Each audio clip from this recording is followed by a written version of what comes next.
This is the voice of freedom. We are not one voice. We are many.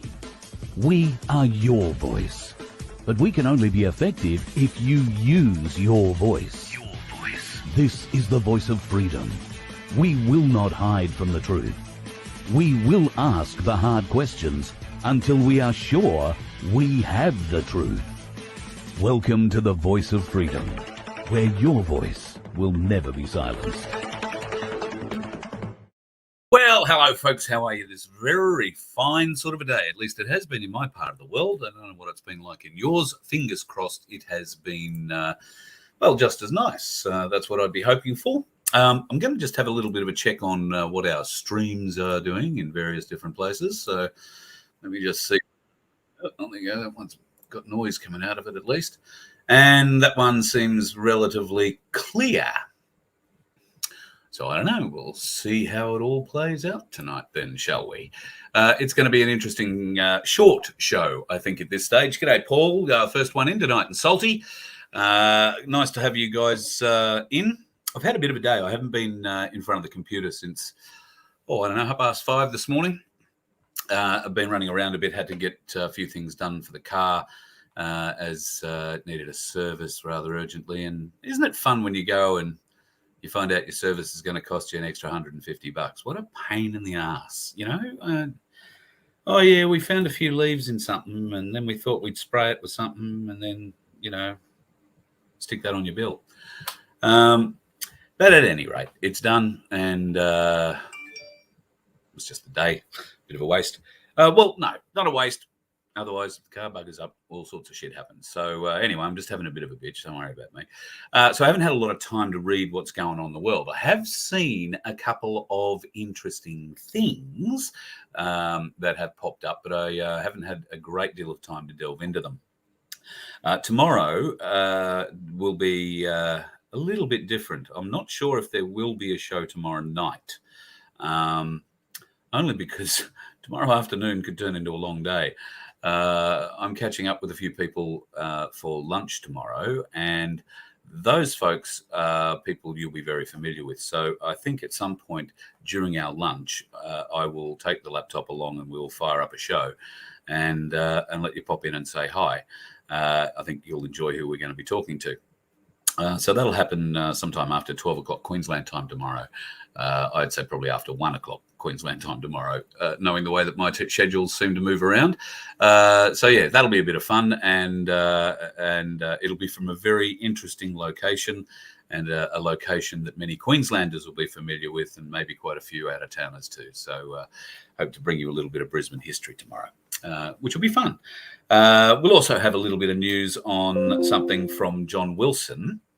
I did tell you, I think yesterday, John spent the day with me yesterday, or at least half the day with me yesterday. We filmed a couple of things.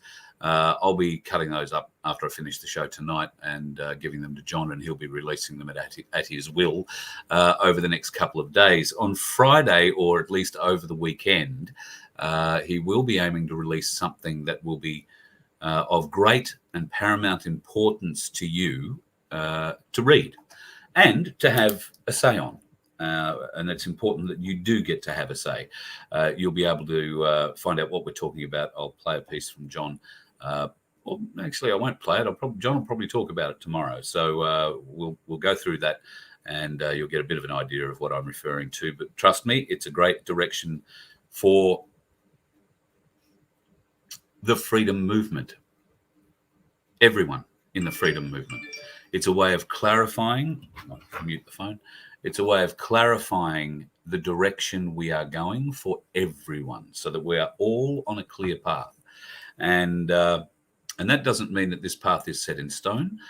You get to have a say in this path as well. But first of all, we need to have a starting point. So John has come up with that starting point, and we'll bring that to you here on the Voice of Freedom later this week and over the weekend. Sunflower, how are you, darling? Lovely to have you back in the house. I didn't get to say hello to you, I don't think, last night. And JJ's in too. Howdy. Daryl, good to have you. The Galactic Larricans are in the house tonight, and we will be talking further with the Galactic Larricans in coming weeks. You might see them popping up more regularly in a spot. Had a little bit of a chat today with Robert, and we will be working on something, hopefully, that will start up in the next week or two, and the Larrikins will play quite a role in that. So looking forward to having them on board again. The lovely Aussie Sue is in the house. God love you. And who else have I missed? Starseeds. Chris is in the room. Oh, right. Well, now, there you go. Starseeds and Patriots Down Under, Patriots of Down Under, I better get his name right. Chris is going to be on the show Friday night. Friday night Free for All will be a Rumble-only show. We are going to talk Tartaria. We are going to talk Giants. We're going to show all sorts of interesting pictures and technologies. So that's going to be happening with Chris and Bob, who is no longer a truck driver. But Bob and Chris, I've got to say, Bob's knowledge on Tartaria is outstanding. I mean, really good. So that'll be Friday night for the Friday night Free for All, but it will be a Rumble-only show. We will remind you, if you're watching on another platform, I'll put a video up beforehand. But if you know nothing about Tartaria, including how to spell it, then Friday night should be a pretty good show for you to tune in and get a little bit of an idea of what we're talking about. If you like ancient history, yeah, it's going to work. It's going to work very well. Ancient history. It's pretty much what it is. So, folks, there was a big thing in Sydney over the weekend. I mean, it was a really big thing in Sydney over the weekend. So much so, I think, that it made headlines everywhere, all over Australia, for a variety of different reasons. Part or semi-part of those reasons, I believe, are the fact that our Prime Minister was the first Prime Minister to avail himself of the hospitality presented by the Mardi Gras in Sydney over the weekend. Now, as wonderful as that is, to be the first Australian Prime Minister to walk in Mardi Gras, I think Lydia Thorpe, Minister Lydia or Senator Thorpe, made her statement quite clear. In fact, apparently she abused a number of AFP officers who were dancing in the parade, and when they then went and lay down in front of what she assumed to be, or somebody said was, the AFP float, but it turned out to be a float belonging to people who help those transitioning from whatever gender they thought their parents thought they were when they were born, to whatever gender they've decided that they want to become. Now, of course, the Mardi Gras attracts people from all over the world, and the last few years it's been a muted celebration. We had the Minogue sisters get up and do the thing on Friday night. I think the big concert in the Domain. I mean, how good's that? They have a concert in the Domain at Christmas, and then they have another one, which, from all accounts, I haven't seen anything of the show at all. Kylie and Danny haven't got together and sung in something like 11 years on stage together. So that should have been a pretty big moment, but it's been pretty badly panned. So I don't know whether the audio was bad, or the lip syncing was bad, or the auto tune wasn't working in Kylie's case, because I do believe Danny can really sing. I don't know. But at any rate, it was nice to see the girls on stage. Do you believe that Danny Minogue is 51 years old? Kylie's 57 or 56. But, yeah, Danny Minogue, 51 years of age. And she, got to say, they both still look pretty good. And natural or not, who knows? Yeah, look great. And the question would be, why do they look so great? And I see Starseeds mentioned that already in the chat, so I won't bother sharing that with you all. Of course, after the big party on Saturday night, there is always the Walk of Shame Sunday morning, except if there is no shame. Have a look at this. This was walking through Hyde Park, Sydney morning, on Sunday morning, Hyde Park, on the way home. Now, apparently, dressing up like that is something called pup play. I don't know. But I would have thought that there is a decency law, public nudity law, or some kind of law that this pup might be breaking. I don't know. Do you think that that's possible? I think that that's possible. Why has nobody shown us this? Why has nobody told us that such things exist? And why haven't they been out and arrested people who do this sort of shit? I simply do not know. Now, I'm trying to get up a couple of other things here that I'd like to show you. You might remember we were talking about the Ohio disaster and that horrible cloud. I'll show you another picture of it shortly. We've been saying now, please be careful of what you are carrying, if you are carrying chemicals or anything like that, and keep an eye out for suspicious things. Well, this morning there was a suspicious thing. Residents were asked to evacuate after a chemical plant fire in Sydney, of all places. So sadly, the residents were asked to bail out, I think, from nearly a kilometre surround. Something else you just have to see. I'll pause that. They were evacuated after a significant fire and an explosion. Now, there was 1,700 cubic meters of potentially explosive hydrogen on site, and some of the structure has given way. The fire burnt for some time. The fire burns every day, apparently. It's a stack, a chimney stack, that is what they use to burn off whatever they can't use. And today it got a little bit excited. So one has to imagine that if it caught fire and fell down and collapsed, that some of the shit that went out the chimney may not have been as filtered as, you know, they would like it to be. And what is in there? I mean, wow, that's a significant sort of a mess. So what else other than 1,700 cubic meters of hydrogen was in that chemical plant? What is now in that cloud that is blowing out to sea or up or down the coast or inland, or I don't know where it's going? Maybe nothing to be worried about at all. I'm just saying we should be a little curious maybe about some of the things that are happening in our world at the moment. And just in case you were wondering, that's the cloud I was talking about from last night's show. That's a photo taken from an aircraft, obviously, flying above Ohio on the day that they set the vinyl chloride on fire. Thank you to the person who emailed me or did a comment to correct me on my scientific breakdown of how vinyl chloride gets burnt, turns into something else, floats up into the sky, gets wet, turns into hydrochloric acid. Thank you. Appreciate you setting me straight. I think I do know the process. I just screwed it right up. So, yeah, we don't want that floating around over Sydney or any other capital city or, in fact, anywhere in Australia. We don't want any of that shit. There has been some very interesting news today happening around the world in various different places. I like this one. Florida has warned patients that they could suffer heart attacks from the COVID shot.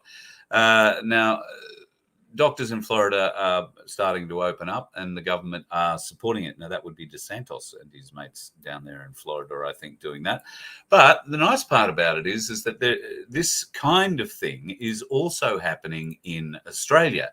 At the moment, well, a little while ago, there was something called the Cochrane Review that was released. And the Cochrane Review basically said that the gold standard of studies, they assessed 78 high-quality scientific masks and 78 studies of those masks and found that wearing masks in the community probably makes absolutely no difference when comparing masks to non-mask wearing and preventing the spicy cough. What's more, the review found that even for healthcare workers providing routine care, there was no clear differences between medical or surgical mask versus N95. So no significant or appreciable benefit in anything you wear. Now, the bombshell findings proved controversial. Mask critics seizing on the findings, of course, to slam the government for their response to the pandemic and the control measure placed over our heads, while supporters of those control measures argued that, well, a different conclusion might have been reached if more and better studies had been available. Well, that basically means, well, we'd have come to a different conclusion if we'd have tried to study that. We would have rigged the data. We wouldn't have ever said anything like that. Well, too late. Somebody beat you to it, and they're a reliable organisation. So that's Australia. That's not the rest of the world. That's Australia, the Cochrane study, and it is available for you to go and have a look at any time. Just go in and Google your life away for that one. some sad news. Is it? That would be the next question. Is it really sad? So we all know that people are suffering from medical issues after the jab. We have also some knowledge that TV movie stars have been involved in a variety of devil worship exercises, and that we were told that anybody who was working within the cabal, particularly in the Hollywood area, if they were to give up all their contacts, they would be allowed to die with a measure of dignity and keep whatever legacy they had. It's interesting that we're having a lot of rock stars and a lot of movie stars falling over and dying with things like brain aneurysm. It's pretty frequent at the moment. So Tom Sizemore was rushed to hospital about 10 days ago. They found him lying face down in his house. You can see what he looks like there. You might remember him from Saving Private Ryan. He's also, I think in a few gangster type movies, played mafioso types. I think he was in Black Hawk Down, but mostly I think people remember him from his time with Saving Private Ryan. Now, doctors have informed the family there's no further hope and have recommended end-of-life decisions. So the family are now deciding end-of-life matters, and a further statement will be issued, Thursday our time by the look of it. So they are going to turn the switch off on this guy. So this isn't quite a eulogy of him, but the family are asking for privacy, and it is a difficult time. Now, here's where it gets interesting. Sizemore rose to fame in the 1990s with a string of supporting roles in successful action and war films, with notable roles in the heist film The Heat and award-winning or nominated turn in the comedy Heart and Souls. Of course, he was in Private Ryan, but personal scandals eclipsed his career in the noughties with substance abuse issues, legal problems, and allegations of on-set sexual abuse. And apparently he found face down with an aneurysm. Just saying. It's the kind of story that people like me look for, given the information that we've been given years ago about how our movie stars and our TV stars and our rock stars are going to start disappearing. Not all of them, but quite a lot of them. And they will pass. Now, some will pass easily and well, some not so much. What's that guy's name in Romania? I don't think he's passing anywhere at the moment. I think he's in for a bit of trouble. Sad news if you're a Tom Sizemore fan, but sad on so many scales. So I haven't had a look at the comments, so let me just Reservoir Dogs. Thank you, Chris. Yes, of course, that's where I remember him from. Another one gone. Mr. Black, of course. God, Michelle, I am so sorry to hear this.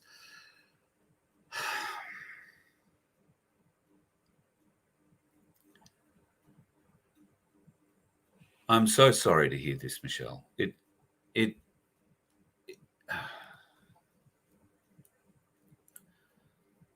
I'm struggling with something along these lines too. I don't know if you're struggling, Michelle, in the same fashion that I am. Someone close to us has got medical issues because they either willingly held their arm out for the jab or they were coerced. And that coercion can take many forms. That coercion starts for some people at the bank and the demand for money every month for their mortgage. And if you were not in a position to stave off the bank, many people had to be jabbed to continue their work. That's the coercion. That is the hateful, the horrid truth of what happened. And now these people are waking up. I have one of those people very dear to me in my life. And she's waking up to this. I think she's always been awake and she's always been on our side. But now she understands the coercion.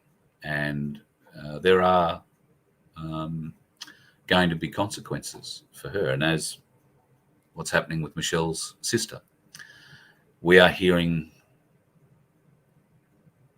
daily multiple reports of people who have been free of cancer for 20, 30 years, having blooms come back into their life, big plumes of this shit reappearing in their body at stage 4. All of this being reanimated, if you like, from substances that have been coercively put into us. What do you do for somebody like that? If they're still a believer in that what they did is right, well, I suppose you treat that one way. Hopefully with compassion. They believe what they believe. I said today in a Facebook post about trolls in particular, we're getting to a point where it really doesn't matter what you believe.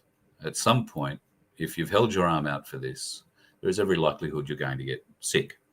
Now, will it kill you? Maybe not. Won't kill everyone. They don't want everyone dead. But it will kill people who have a pre-existing or have had pre-existing problems, particularly in certain areas of the body.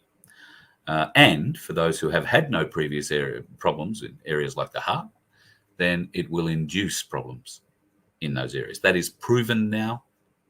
It is open knowledge, admitted by every health agency you care to name. So, I am so sorry if you have somebody in your family or someone dear to you who is suffering through what can be debilitating, very painful conditions, changing their lives forever because of the coercion. I don't know what we can say to help those people other than to be there to help them and to let them know that justice will be served. Whether they're around to see it or not, justice will come to these practitioners of genocide, because that is what we're dealing with, genocide. And as soon as the trolls wake up to themselves and admit it, and of course, some of the trolls, I suspect a great deal of them in this chat, if there are many here tonight, they're paid.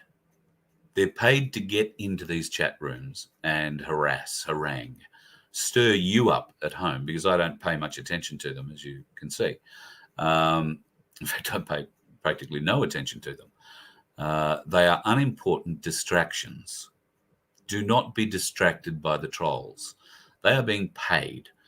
There is a 4-letter agency in Australia that has a $400 million budget to make sure that people like me can't get out. Now, you must understand, they do not want to crush the freedom movement. That is not their goal. They don't want to crush the freedom movement. Understand that. They want to control it. And that's why we have so many fractures in the freedom movement. Some very, very well-funded fractures in the freedom movement. So have no doubt that our local 4-letter agencies do have money in the game. They've got skin in the game. So be aware of that. Next time you turn up at a protest in the middle of nowhere and some bloke rolls out a $30,000 sound system so that everybody can hear his important words, ask yourself where the money for that came from, because there is no transparency there. It's a very, very big business, and there are a lot of faces playing that game. I will tell you now, on my daughter's life, I'm not playing that game. But I think I've been approached on at least 2 occasions to play with them, and I'm only just starting to put it together. We'll talk about how I put it together at another time, because I need to be careful about what I say and who I accuse.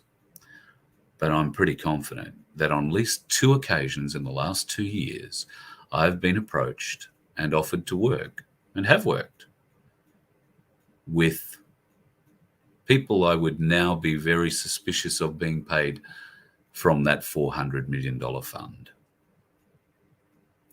There may have been others that have been accused of funding certain people within the freedom community. They may have been erroneously charged with that or accused of that, because indications are that certainly the people who could have funded that have not, and there is good evidence to show that. It's not to say they haven't funded other things, but yeah, there is evidence to say that they didn't have much to do with that. So be aware, the freedom movement is not going to be crushed by this government. They want to control it. That way they get the narrative. And you will see that with some of the people in the freedom movement and how they choose to bring their shows to you. What great improvements they have coming up in how they do it. I mean, the behind the paywall funding models, that kind of thing. Keep an eye on all of that. I am 100% transparent. 100%. I have nothing to hide, and I only have information to offer, and hopefully you have information to offer, and together we can combine that information and we gain knowledge together, and from that knowledge we get to move forward, find solutions for us all, a unified solution. That's what we require, something for us.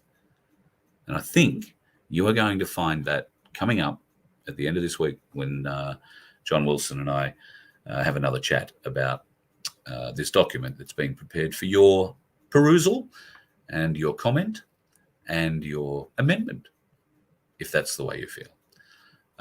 Or if you choose not to support it, then by all means, tell us why.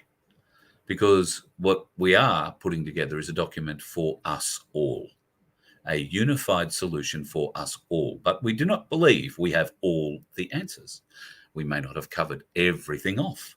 And we are not arrogant enough to believe that we've got it all right for everybody. No. This can only be a document put together by us, we the people, a unified solution for us all. So later this week, possibly Saturday, but maybe Friday, Saturday, this document will be available, and I will have John on to talk about it.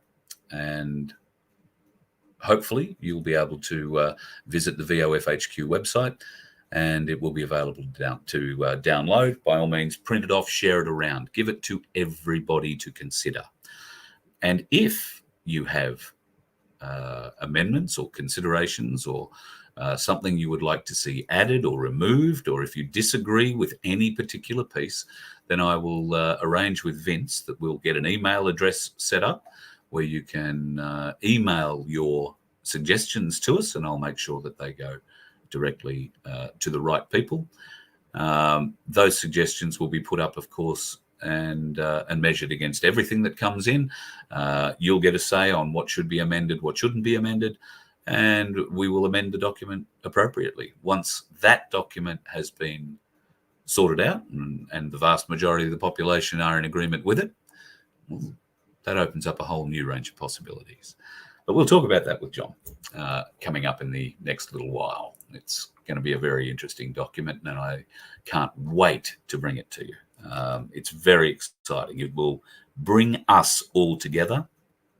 And if there are people who cannot be a part of it, then that's fine. But we would like to know why. There's no point in saying, it just won't work, because we don't believe that's the case. And that's not a strong argument. You'd have to, give us an argument why it won't work, and or why certain parts of it can't work, or why certain parts of it shouldn't be considered, or why more parts should. It is a document for the people, by the people. I'm not saying it's constitution. It's not. It's nothing like that. But it is a guide for the freedom movement going forward, something that we can all unite around. And it will give clear direction. And that direction will be that the people have control, not some four-letter agency, not a bunch of guys hiding behind paywalls who have influential sponsors and supporters. It'll just come from grassroots people like you and me. And trust me, I'm very much grassroots. So I haven't had a shave in a week, 2 weeks even. Look, can't even grow a beard. So yeah, very grassroots. And all we want, and as you will see in this document, is the right thing for everyone. Honesty, truth, transparency for everyone. It's not hard. Well, it's hard if you want to hide something, but it's not hard if you don't. Not going to inflict anything on anybody that is unjust or whatever. It's going to be a very interesting talk, a very interesting document. And following that, a very interesting conversation with you all, because you all have to be part of it. And I would encourage you, when I upload the document, we'll make a little video and let you know that it's there. And I would encourage you to download it, give it to every member of your family. If you feel the urge, go and get it laminated and hand it around when you're having dinner or tea with your friends. Get comment, get reaction.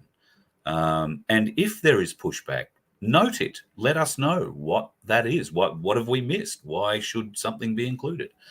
And that can only help formulating a better Australia and maybe further forward. Redneck, when am I coming to Northwest Queensland? Mate, look, I could come tomorrow, except for the fact that I haven't got the fuel money to get there. To be honest, folks, I fucking hate talking about this. Just suffice to say, things are tight, and I can't get there at the moment. You give me a place to be in, a date, a venue, and I will come. I've just got to have the money to get there, the fuel to get there. That's all I need. I'll bring everything else. But at the moment, things have been pretty tight. And I'm not good at asking for donations, and I'm not good at asking for memberships. So I guess I'm partly to blame for that, because I don't push it a great deal. So here we go then. If you'd like to become a member, there are no great benefits other than the fact that you'll be helping us. There will be benefits down the track, but at the moment it's more important to me to set up an information source that you can trust than to give you great benefits to bribe you to be part of it. If you choose, and you are under no obligation, if you choose, you can support us from as little as $1.25 a week. If you choose, you can do more. If you choose not to donate on a regular basis, you can make a donation. You can do it all at vofhq.com. And that is how I get around from place A to place B. There is no other, well, there's the odd voiceover, but only very odd. I only do the jobs that actually pay something that's reasonable, or I do favors for people that I've done work for in the past, and I'm not going to charge anybody $15 to read an ad, because I'm worth a bit more than that. But the market is what the market is. So we do what we do. Eke it out. I'm not trying to, this isn't a sob story. I'm not trying to tell you the bitchiness of the business. I'm not trying to, woe is me. It's just how it is, and it's my choice. I choose not to go and do $15 reads for anybody. I could probably sit here and do that and, get enough money to buy a carton of beer a week out of it. Because ultimately that's about all I'd get a month out of it. Just ridiculous. So I'd prefer to sit here, try and do as much work as I can for you, come around and meet you, set up My Place along with Darren Bergwerf, and I should talk about that. Darren hopefully will be joining me a little later on if I can keep the show going in another 35 or so minutes. He's in a national Zoom meeting for My Place at the moment. I think it's an administrators meeting or something like that. Look, My Place is going great guns.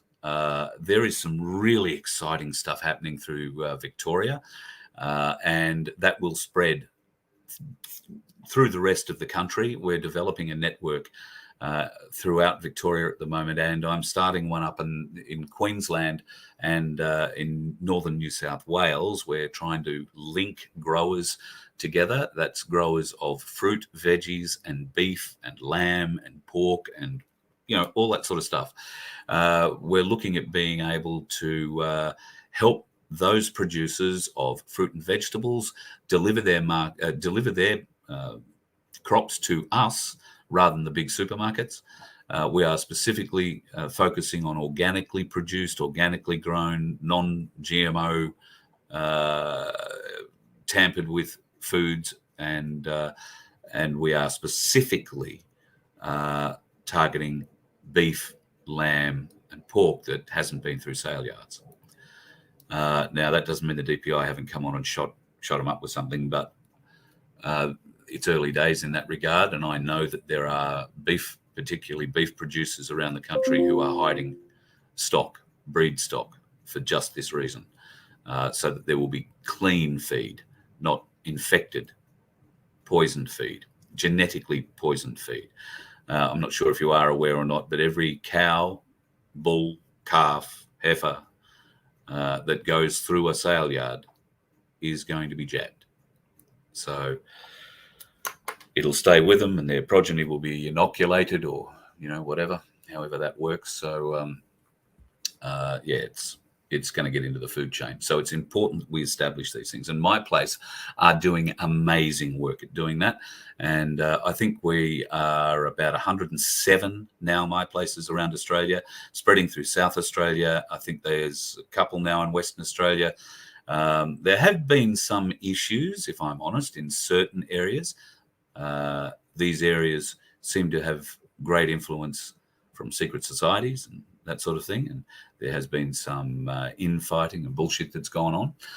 I hope that that doesn't continue, and it's pretty easy to spot those people in the system who are not really keen on doing. They want to be something. They want to be a leader. They want to be standing at the top. They want to be a hero, but they're not really doers. They're not doers, and you want doers. And if you can get doers in your My Place, then those doers are the people who are going to stand up and be your counsellors in the future, because they know what working for the community really is, and they do something about it, like Darren Bergwerf. Now, there are people like him all over the place. Darren's just the guy who's come up with the idea initially, and he's done a brilliant job. Get a My Place in your place, and we will come and visit. We will help promote it for you, and we will give you ways and means where you can get other people coming and visiting, bringing money into your town, bringing money into your businesses, sharing stories, sharing life, and really bringing unity through community. That's what My Place is all about. Sunflower, thank you so much for your sticker. And Sandy, God love you, woman. Listen.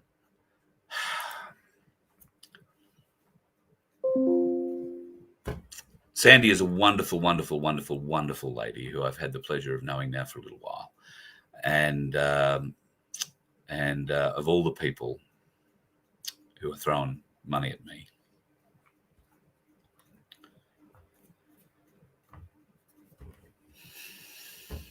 you're a wonderful woman, Sandy.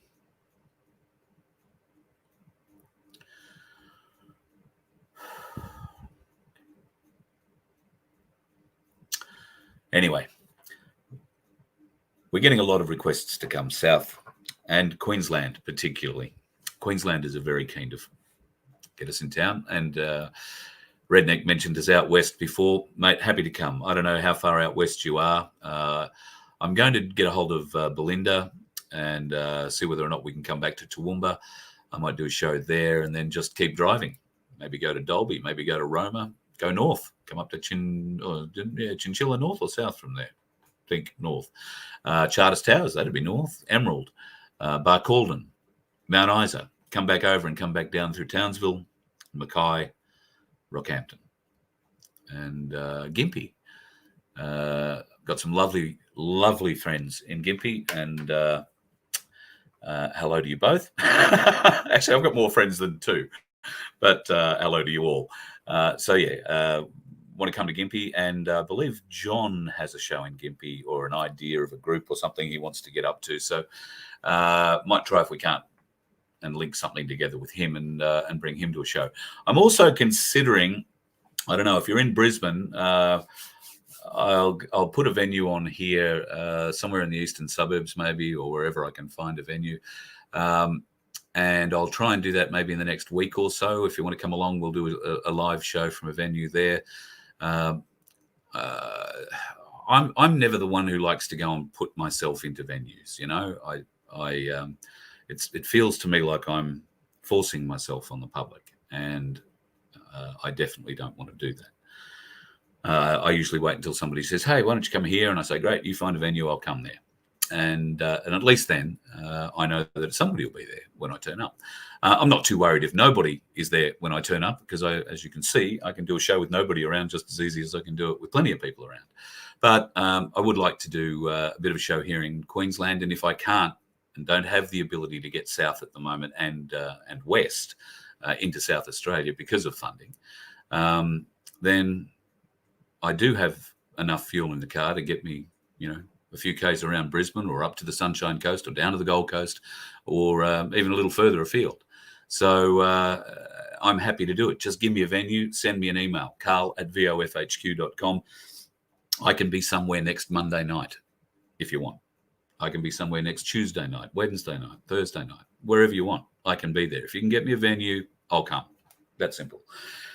There has been some things going on in the background, and I'm not prepared to talk about them just yet because I'm working on things in the background, and it's not always apparent what I'm working on. It's not always apparent why I'm talking to people, some of the people that I talk to, or it might be apparent for a certain reason to certain people, but the true reason certainly isn't apparent. We're having one of those situations in the last three or 4 weeks, and there has been a lot of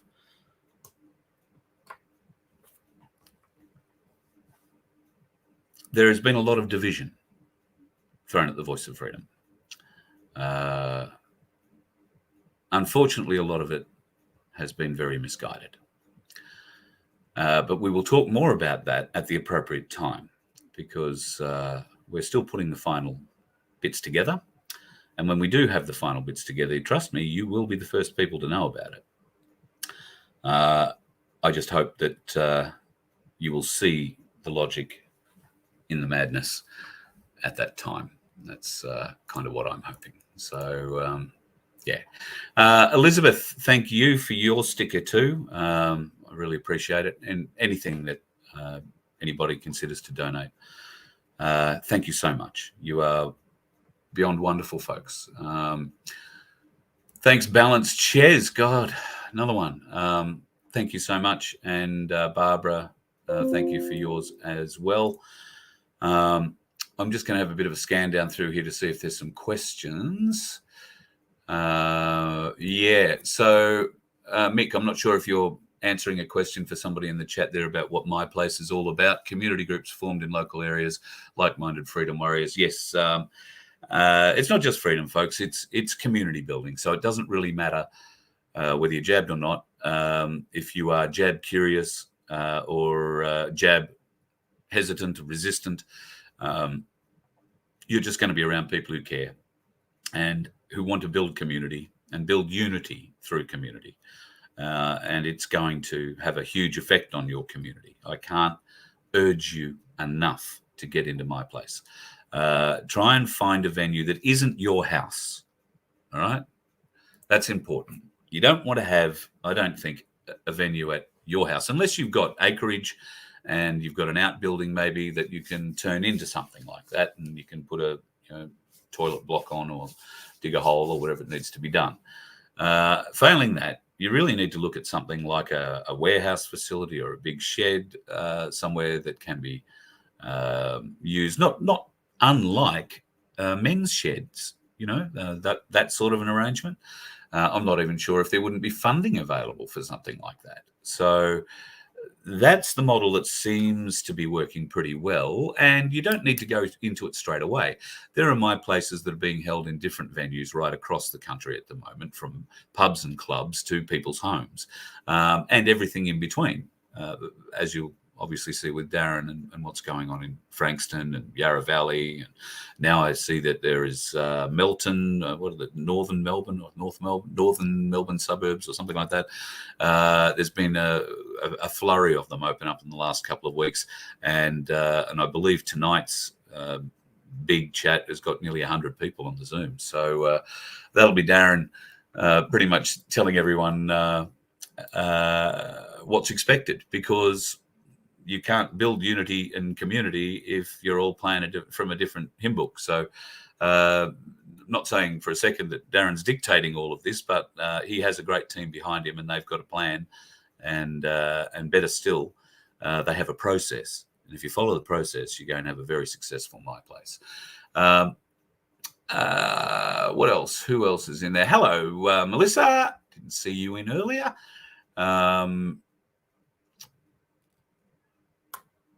Yeah, okay. So, yeah, the water. People have asked me about my water videos. Just been a bit slack, haven't cut them up, just been busy doing other stuff. Yes, I will put them up, but the upshot of that water testing that I did, and I'm no scientist, and I haven't been able to find anybody yet with a microscope and the associated other bits and pieces to see what happens under magnification with these things, but I think we can all see pretty much. Have I got one handy? I don't think I've got one handy. But yeah, I can show you that everything that's come out of your tap water is pretty much magnetic, and that's a problem. How do you get it out of your tap water? Well, you run it through a filter. You would think, but my test has shown that even filtered tap water still has this horrible black shit in it. The only way that currently is available to stop any of that getting into you is reverse osmosis in your filter. Now, I believe reverse osmosis filtering systems are available, but they are quite expensive, $2,500+ and they use electricity, which electrocutes the water, breaks the molecules down, and releases whatever it is, that nano-sized piece of shit that they've put inside the water molecule. Nano encapsulation technology, read up about it. It is insidious. It is involved in the jab. It's the way that they can secrete something deadly inside something innocent and have you not know anything about it. And they've been doing it to us for years. You see, and I think we'll probably wind up touching on this with Chris on Friday night. Our lives have been dramatically shortened. Our lifespan should be 120 years or thereabouts. We now have documentation and evidence, historical unearthed evidence to indicate that this was the case at some point in our history.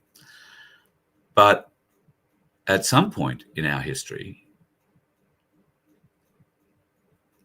the cabal started working their magic.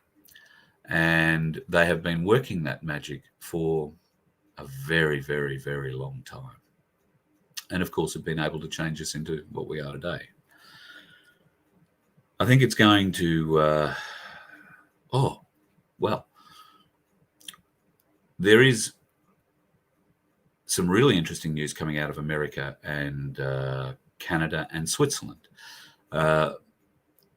Mainstream media news sources, from all accounts, I've seen one report, but apparently there are others, have released news that Trudeau in Canada, Fauci in America, and 4 now senior, including the Prime Minister or whatever there is in Switzerland, have been arrested on crimes against humanity grounds. There is more coming. Fauci meant to be part of that as well. So that's a good bit of news. The other really cool thing that's going to be coming out of American television next week is going to be Tucker Carlson. A lot of trolls will roll their eyes and go, yeah. Well, look, Tucker Carlson was granted access to 41,000 hours of closed-circuit television from the Capitol on January 6th, 2022. That is 41,000 hours of multiple closed-circuit, high-definition camera images of the invasion of the Capitol building on January the 6th. And apparently, they are finding some amazing things, some very nefarious things, and will be able to prove with great clarity that the Democrats were significantly involved in the planning and execution of what happened on January the 6th. Expect to see all that break next week. Now, what's that going to do for the Biden administration? Well, one could say probably nothing, because Joe Biden, not knowing what day of the week it is, not being able to walk up or downstairs, doesn't seem to have persuaded anybody in power over there that they need to get rid of him in any way, shape or form. But then who would they put in? I don't think they have any of that. Camilla isn't going to be allowed to become, and I don't think she wants it, president, because there is some serious problems about her nationality. The next one down would be McCarthy, and McCarthy is the one that gave access, the Speaker of the House gave access to Tucker Carlson. I think if that were to happen, he would simply call a vote and Donald Trump would run, and McCarthy may well run as well, but I don't think there'd be much chance. Trump had won, and I think he would win. That's where I think that's going. Andrew Smith, yep. Base farmers are going to help us all. I agree. We need to get farmers who believe like we do and who will protect their animals. And I know farmers love their animals. They're like family to them. Once those farmers are sure, those growers are sure that what the DPI and others want to do is a dangerous and poisonous thing, not just for the animals, but for the food chain, our entire food chain, then I think we'll see a lot more action, and it will be action that the authorities won't like. But look, the last place I'd be going on to would be a farm and trying to tell a farmer what to do with his cattle, particularly if you're just out of university and somebody gave you a job at the DPI. I'd be very careful. Time to start eating roux, says Mick. Yep. Well, if you cook it slow, it's not too bad. I've had a bit of roux in the day. I've actually eaten, yes, I've had the coat of arms. I've had kangaroo and emu. I had crocodile once, a long time ago. At least that's what they told me it was. But I think I was in New South Wales when I had it, where they would have got a crocodile from. Don't know. Might have just been a bit of hairy barramundi or something. Gippsland, yeah, I'd love to come down to Gippsland. Used to know some folks down in Gippsland. Well, Michelle, find me a room, find me a place, and send me an email, carl@vofhq.com, and we'll put you on the list. There is the plan initially was to go into Victoria one way, go across the top and down into South Australia, do the shows in South Australia, and then come back through the bottom of Victoria, if you like, from Mount Gambier, back through my old stomping ground in the Western Districts, back into Melbourne, go to my place in Frankston, maybe the Yarra Valley, and potentially another one or two, and then head out through Gippsland, because there are some folks in the, southwest corner, I guess, of New South Wales that are keen for us to turn up and have a bit of a show in their neck of the woods too. So, Gippsland would be on that route. So, Michelle, email me. Let's see what we can do and try and get it together, because I'm very keen to come back to Victoria. I get a lot of I get a lot of email, lot of wonderful people saying lovely things, which is great. But I also get a lot of email from folks in Victoria telling me what they've been through and what they are going through. I've also been receiving email in the last week or so from people in the Northern Rivers, as the anniversary today, being the anniversary of the Northern River floods that took so many lives. I heard a news report today that there were 20 lives. I think they missed a zero. I've been led to believe that there were over 200 people died collectively in those floods. There are still 600 people living in pod accommodation, 200 families who are living very rough in other accommodation. The biggest problem seems to be that the state and or federal government are not providing the funding required to get these people's homes either repaired or get them bought out and for a reasonable price. None of this is happening in any kind of a reasonable time frame. We're a year down the track, and I heard a New South Wales government minister today exclaim that there are people from the bushfires 4 years ago who still haven't received the funding that they were promised.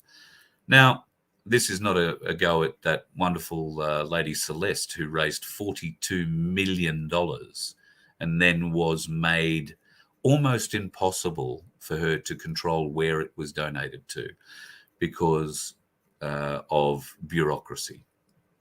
Well, we know most of that money, I think, probably went to the bureaucracy. I don't think it's been handed out in the right areas to the right people. Otherwise, there wouldn't be so many people who are still in the bushfire-affected areas of New South Wales doing it tough, you wouldn't think. Although $42 million, it's not much, wouldn't go far, would it? Probably buy everybody a roof, but at any rate, just some of the bullshit that's going on. Maria, thank you very much for your sticker. I appreciate it. And Ellen, for yours as well. I really can't thank you enough from the bottom of my heart. Appreciate it. Just seeing if you've got any questions down here. George is in the house. G'day, George.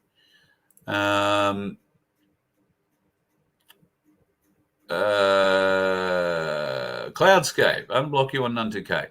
All right, I don't know how, but I'll go and have a look after the show and see what I can do. Hello, Maria. Missed you earlier too. Shari, thank you so much for your sticker. Now, I'm wondering if that's the Shari I'm thinking it is. If that's the case, I'd probably owe you a phone call. Samantha is talking about the crap in Queensland.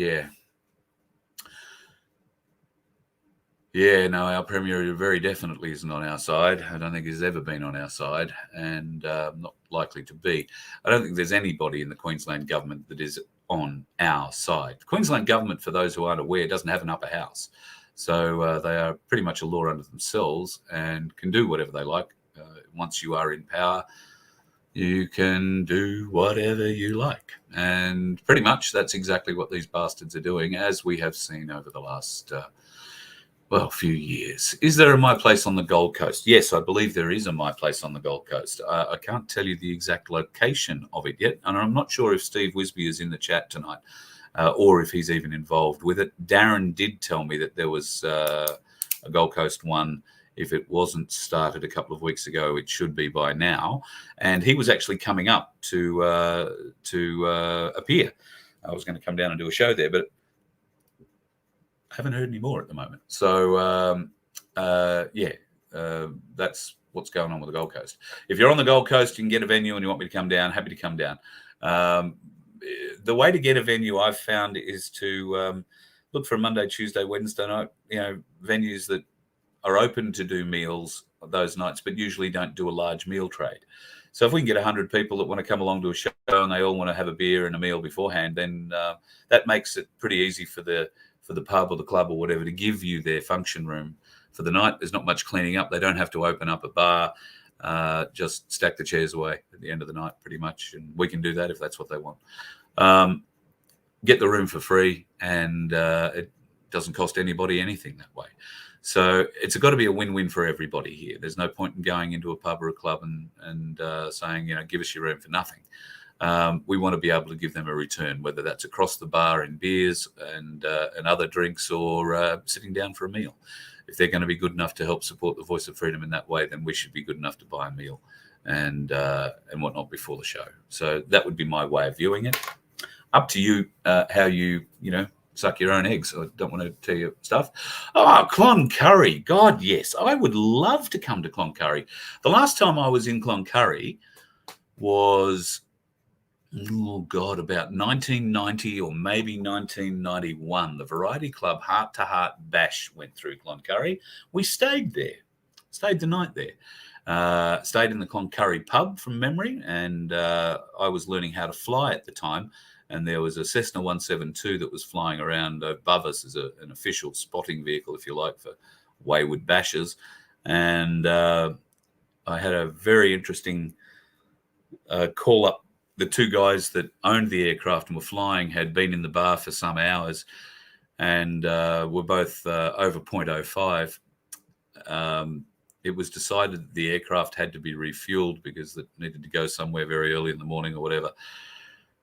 So as I was the only one who had any flight experience, I was commandeered to drive out and under direction, move the aircraft around and refill it, do all that stuff. So I've been to Cloncurry Airport too. That was about 2:00 in the morning. I was the only sober one driving a plane. Didn't fly it, just driving it to the appropriate refilling spot. But there you go. Love to come to Cloncurry. So maybe we can go to the Cloncurry pub. The idea being I'd try and string these shows together so I don't have to drive 500 kilometres and then try and do a show the next day or that night. We try and string it together so that it's either short, a couple of hundred. I mean, I'm happy to drive 1,000 Ks, but it's difficult to do a show after that. So let's try and string it together. And that way I know distances are fairly vast in outback and Western Queensland. So, $500 is not $500. 500 kilometres is not a big ask to go travelling, certainly not for me for the day. So happy to travel wherever, whenever, as far as I said earlier, just got to have the fuel money to do it. That's all it's about. Okay, having a bit of a glance for questions.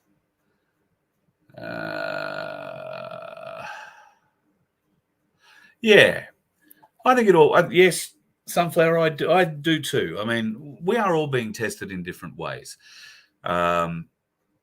Everybody suffers in a different way. Those folks who are, wealthy and have no financial problems may have other issues. They will have other issues. Nobody has a perfect life. Everybody has issues. So, yes, we have to believe, and I believe wholeheartedly with my heart and my belief in God, and that God is on our side. We have one with God. Things are going to get better. But what do they say? It's always darkest before the dawn. So as long as we recognize that, we know there is going to be a dawn. Fight on. Fight on. Fight on till dawn. That's what we've got to do. But we do it smart, and we do it unified. We have to be together. We cannot do this if we are not unified. All the people, or at least the vast majority, need to be on board. And that's, in fact, what we hope this document that I was talking to you earlier about, that John has predominantly put together, that's what this will do. But when I say John has predominantly put it together, well, he has. But it's really you that has put this together. It's a culmination of everything you've told us that you want Australia to be. So fabulous. Elsa, God love you. You're a wonderful lady. Thank you so much. And thank you and your husband for your support. That's wonderful of you. You hold a stand in the park at Yakla. Well, Carleen, I can pop over to a stand in the park. I owe Wynnum a stand in the park. In fact, I owe him two, I think. I turned up at the wrong park one day, and I don't think I turned up at all the next one we arranged. So, yes, I can pop around and turn up at a stand in the park if that's what's required. Just let me know. Carl at vofhq.com. Stand in the parks are a bit more difficult if they're not around Brisbane or the Gold Coast or somewhere like that. We, of course, did one with John up at the Sunshine Coast a couple of weekends ago. And hello to all the Unite and White crew. Fabulous folks they are on the sunny coast. Oh, and speaking of the sunny coast, if you live in Nambour, listen very closely. Jody, thank you for listening. Thank you for watching. Please, Jody, please stop driving your daughter mad listening and watching to my videos. Please. I mean, don't stop watching them. Just maybe put a set of headphones on. Jody is the mother of the best friend of a girl that I would probably term my other daughter. And Jody apparently is quite a fan. So, Jody, thank you. Thanks for following the Voice of Freedom. Thanks for obviously the supportive things that you are saying, because I'm hearing them coming back through Tyler and Caitlin. So thank you very much. And I just wanted to send you that little shout out, because I know apparently you listen to every show. So thank you so much, and really appreciate your support for doing so. Keep up the good work. I suppose I have one question for you, Jody. Do you remember when I used to work at the Nambour RSL and drove the courtesy bus? Because I remember picking you and your husband up and dropping you home after you'd been to the RSL on numerous occasions. But I don't know, maybe you never put the two together, but there you go. That's me. I didn't walk around with my last name out, and nobody really knew what I did there. So I wouldn't be at all surprised if you didn't put two and two together, but there you go. That's a little surprise for you if you didn't know it. Kanga, thank you very much for your donation. Really appreciate it. And it will, it'll do quite well in the fuel stakes at the moment. I had to put some fuel in this morning, and I got diesel for $1.95.5. I nearly fell out of the friggin' car. Haven't seen it under $2. Well, under $2 in a bloody long time. But yeah, $1.95. Whew. And there was unleaded, 91 unleaded today. Not far from, same servo that I go to get the diesel, actually, for $1.74.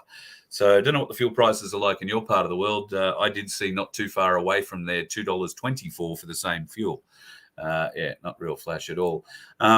Maria, thank you for your sticker. I appreciate it. And I hope that you see out the week tremendously well, and you're not suffering any weather issues. I have heard that we are in for some fairly hot temperatures in the coming, 6 weeks or so.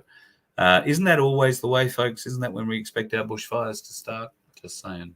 Just saying. Here we are, the Iterra ones. Melissa. Now, folks, yes, my great friend Len, who I haven't spoken to in a while. Sorry, Len, I'm going to have to ring you. Len was the first person that I knew to get an Iterra wand. I've had one go on the Iterra, or two goes on the Iterra wand, and bloody brilliant. Worked really well on my very, very, very sore foot. Now, I know there have been some people who say they've had little or to no effect. Maybe that is the case. I don't know. I didn't go in with any preconceived idea of being good, bad, indifferent. Would it work? Wouldn't it work? Was it hocus pocus or not? All I know is I did as prescribed for 10 minutes on my foot, and the pain gone. Within an hour, the pain was gone and has not returned. Just saying. Weird. Really good. Really good. Camillo, another good friend in Nambour, has got one or two of those, I think, and he's now doing treatments on friends. Camillo, I'm sorry I missed you today, but we will talk in the next day or so. And yes, if I do pop around, I will let you take to me with the Iterra wand, gleefully, gratefully. I tell you what, I have been doing a little bit of research on, and I plan on doing a lot more, is destructive resonant frequencies. If you're not aware of what a destructive resonant frequency is, you will be aware of the old thing. If you can sing high C long enough, high enough, you will crack or break a crystal glass. That's very true. That's a frequency response. Now, that is called a destructive frequency, when that frequency destroys something around it. Now, those frequencies operate from crystal glass all the way down to bridges. You might remember the Tacoma Narrows Bridge incident. I think it was back in the 60s. They built a suspension bridge that traversed a narrows over a river. There was always a fairly steady wind blowing down that or blowing across the bridge. And that started a small vibration in the foundations of the bridge. And by the end of it, the bridge was rocking left and right and eventually broke itself apart and tore apart. Now, that was a destructive frequency, another resonant frequency. Now, some of the latest videos that I've seen on this is advancements in targeting cancer cells with destructive resonant frequencies. How did they find the particular resonant frequency to destroy cancer cells? By going through frequencies from 100 hertz, one at a time, and then watching the results on the blood for 5 minutes to see whether or not there were, in fact, any effects on the blood. And by going through, and it took them something like 5.5 years to get through the frequencies and testing them, they have discovered that it is highly possible to target cancer cells using destructive resonant frequencies. And they have proof. I've seen the video today, and I will bring it to you, where these cells self-destruct. They are obliterated, destroyed completely, and ejected from the body using destructive resonant frequencies. I think that we will discover upon further investigation that these resonant frequencies, destructive or otherwise, are going to form a great deal of the technology behind medbeds and frequency healing. So keep an eye out and do some research if you're up for it. I know the trolls won't be. They'll just poo-poo the whole idea. But it is a clearly definable science, destructive resonant frequencies. And if you can target, it's a matter of finding the harmonic. Then they're calling it the 11th harmonic. If you can find something that is 11 times, they've discovered you need 2 frequency waves, a lower and a upper. And the upper frequency wave has to be 11 times the power of the lower frequency wave. And those frequencies now run from 100,000 to 300,000 kilohertz, hertz. And there, in that range, 100 to 300,000, they can destroy every cancer cell known to man. We just probably don't have the equipment to target the cells inside the body yet. But I would say that that's where the beds come in. That would be my little guess to it. Camillo, you've got a microscope. Mate, can we take pictures with it? How about that? If I lean over the microscope, you could do my back with your iTerra wand at the same time. I can swear at the microscope and you can swear at my back. It'd work well. I think it could work for us, mate. I think that could work really well. Okay, so scrolling down, Samantha's right there. It is really, really bad. You've got to have faith that God is here with us no matter what. Yep, it really is a battle of good versus evil. I choose to believe in the good Lord, a creator. And I get great solace out of that fact. I guess John's taught me about the armor of God, and I believe it. I believe it very strongly. In fact, I believe it so strongly that it has saved me on at least one occasion from an attack from, what others would describe a witch. I have no opinion on that one way or the other, but certainly it did make a very big difference once employed. Learn about the armor of God and how to employ it, folks. We're going to need it. Apparently 500,000 tons a year, China water in Queensland. Hang on a minute. 500,000 tonnes a year. China water in Queensland. This will go back to our little water chat earlier. All right, Melissa, I'm intrigued. I'd like to learn more about that. Email me, will you? Tell me more about that, or what you can explain about that for me. Hans, what have you missed? Everything so far. That's okay. You can always watch it back. Anything happening with Western Queensland? I think a lot of shit's happening in Western Queensland. Me visiting there would be fun, and look forward to doing it. I don't have a bull bar on the car. Should I get a bull bar on the car? How much is a bull bar? And I should actually get the dash cam video, because the only kangaroo issues I've had are in bloody Canberra. 3 times. I mean, I'm petrified to drive in Canberra at night now. It doesn't matter what street you're on. You could be driving around Parliament House and get hit by a bloody kangaroo. They come at you. You don't hit them. They hit you. They run at you. I think they're trained. ASIO probably did it. Blame them for everything, don't we? Okay, let me have a bit of a look. White hats are in charge. Yeah. Shouldn't our water be pure now? Well, we have an awful lot of water, and our dams and all that sort of stuff. How do they purify that? The spraying that people are referring to, and I think people are holding Ricardo out to dry, because he suggested that the white hats were spraying.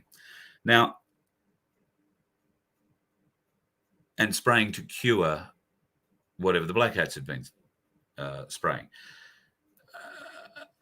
I think we might have been a bit confused about what was being sprayed and why.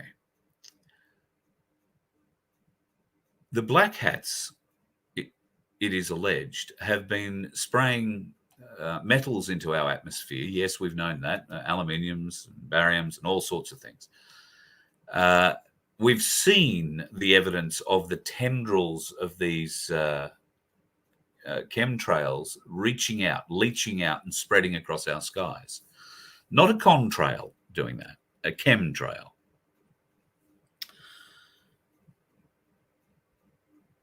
As the story goes, the black hats were trying to shield us from the effects of bursts of radiation coming out of the sun directed at the earth. Now, if you've been listening to the spiritual people on the side of this argument, or if you've been listening to those folks who are talking to extraterrestrials and getting knowledge of what's going on from that particular sphere, you would be aware that the sun has been emitting huge eruptions of radiation and whatnot in the general direction of Earth for, well, ever. But recently it has picked up, and it's been a different kind of, I guess, stuff being expelled from the sun. This is meant to bring around more of an awakening, making us more awake, more open to the great creator's great idea and great creation, opening our eyes to the deception around us. Now, the black hats were spraying, trying to create some sort of a reflective barrier to stop as much of that energy getting into us as possible. Not so much spraying stuff to poison us, but to put up some kind of reflective shield. The white hats have been spraying something to break that down. So let me show you a picture. I received this picture from a lovely lady named Margie the other day. I think it was yesterday morning. Might have been this morning. Have a look at that. Now, she swears to me that her car window was clean when she went to bed. Came out in the morning and had to use the windscreen wipers, and that residue was on the glass. Now, Margie lives in Noosa, and that was yesterday. When I went out this morning, and I left very early this morning, the first thing I did was flick on my windscreen wipers, because there was blotchiness all over my windscreen. And I hadn't thought about it until I hit the bloody windscreen wipers and thought, shouldn't have done that. But at any rate, I had exactly the same view on my window this morning on my windscreen.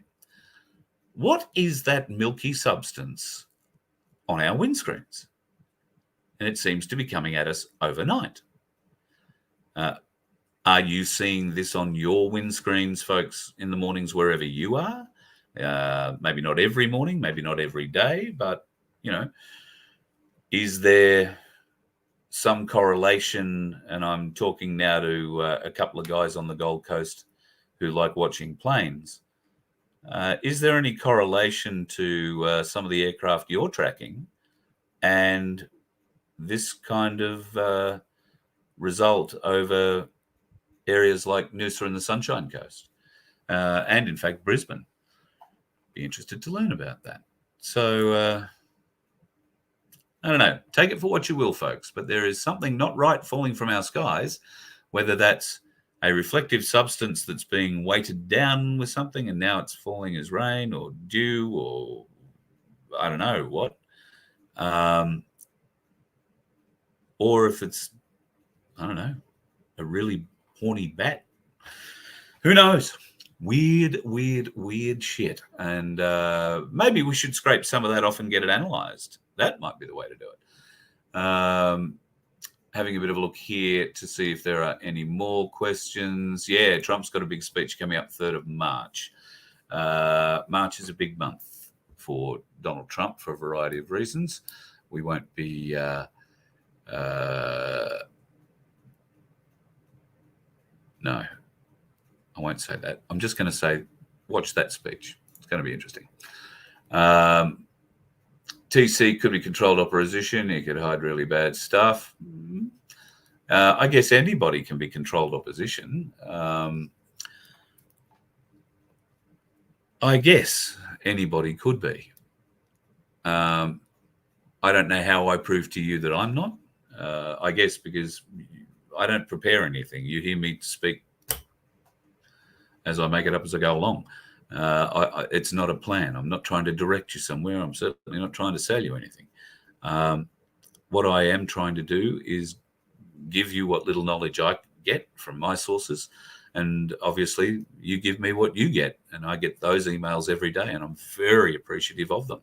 You, in most cases, are my researchers, my eyes, my ears. You make me aware of things I need to be aware of, even while I'm down rabbit holes that I know you need to be aware of. But we need to present those rabbit holes in a way that you will understand them clearly. They will not, well, they probably will initially terrify you, or certainly upset you. But that isn't the goal. And I do not want to present something to you that would leave you in fear. We will always try and give you the good news about it, or a way of combating it, or making sure you don't ever have to confront it. And that's a bit of what's going on at the moment in the background too. So be aware that all is not necessarily as it seems. But when it comes to controlled influences, you people are the only ones that control me. I am at your beck and call. Yeah, Ray. Yeah, Ray did have a look at that. Yes. In fact, I might see if I can't find that and bring a bit of that up, because it was worth looking at. Yep, royalty. Well, yeah, we're thinking that royalty will come to a grinding halt. And look at the stories on a daily basis coming out about Charles and Harry and what's her name? The thing he married. God, isn't that awful? I've forgotten her name. Meghan. The stories of her execution started surfacing about 2 weeks ago. I don't know if you're aware of those. There are certain places you can go on and read the trial transcripts and see that, well, you don't see the sentence being carried out, but you do get the idea that it certainly was carried out. Good picture tonight. Thanks, Pete. Yep. Yeah, I think we've, for the time being anyway, I think we've sorted out most of the connection problems that we're going to have. I am having this computer gone through by a specialist to make sure there isn't anything on it that shouldn't be, and that'll happen tomorrow. But outside of that, I think being internet connection agile, I think, is the key, and we'll leave it at that.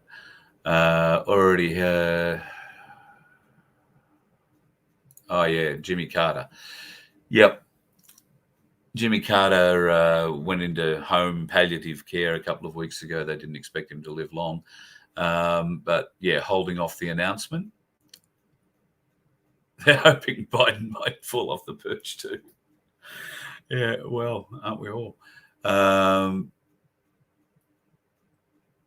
Right, so Samantha, farmers who aren't jaded by the $1 a litre problem. I'm unaware of the $1 a litre problem, or is that because I'm pretty confident that farmers don't get paid $1 a litre for the milk.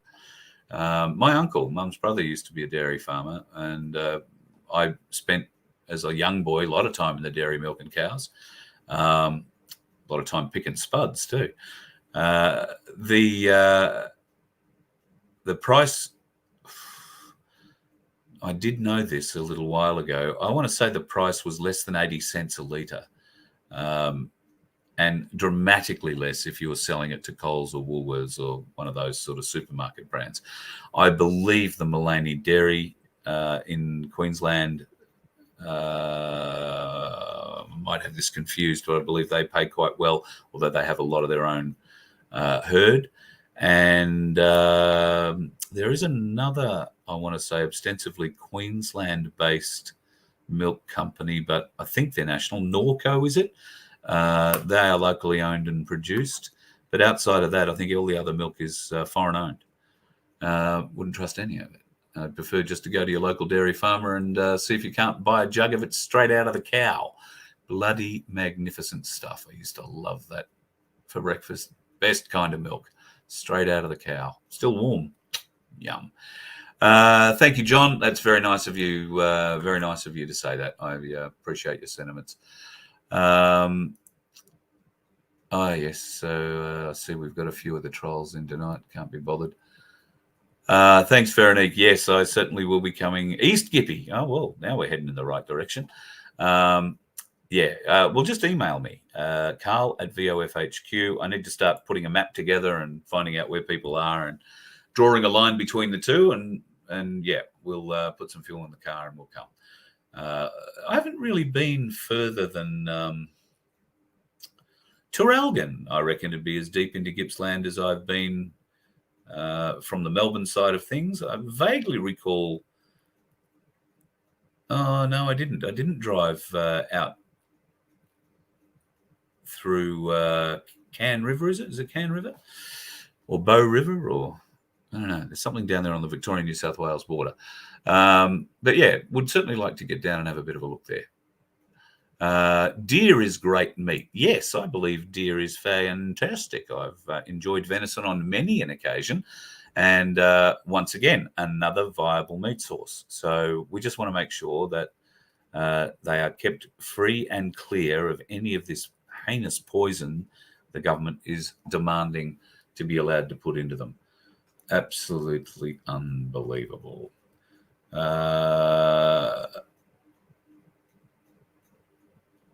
Having a bit of a glance down here. Thank you, Ellen, for your sticker. Yeah, lots of money has been bailed and sent to the Ukraine, of course. Thanks, Michelle. I hope you have fun. I hope you have luck finding your Apple password. I hope it works out. Yeah, I'm hearing that too. So New Zealand, huge losses in the North Island.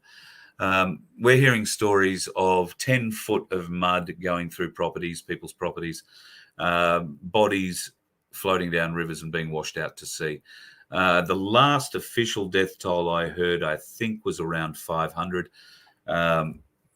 The suggestion that we're hearing coming out of there is it could be 10 or 20 times that, or maybe not 20 times, but 10 times that.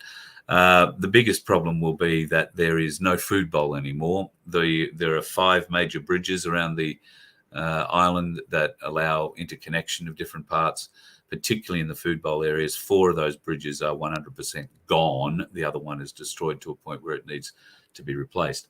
So there won't be a lot of food able to get out of there in the near future, not just because the roads are buggered, but because all the topsoil is now however many miles down the road. The floods have been absolutely devastating from all accounts in New Zealand.